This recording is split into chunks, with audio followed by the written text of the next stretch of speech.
This is one of my favourite wedding gifts I got to make, a Dachshund, and I made it using my laser cutter. So I got these offcuts of MDF, which were already laminated with this green colour, and which is great for painting on, and that's also why I'm using it.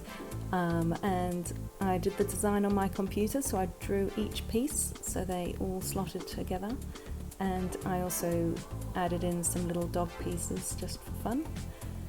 And this is me cutting it out. And you can see I did lose a little eyepiece through the laser cutter, through the honeycomb bed, but I did recut that out later. And I just used some masking tape so I could take it all out in one piece and not lose all the little bits. I then had a bottom piece of MDF and stuck a frame around it, and then I used masking tape to stick all the pieces of the same colour I wanted, which is much easier for spraying, for spray painting. And there were all the different colours I used, and I also did a cute little bone with the couple's name and the date of their wedding.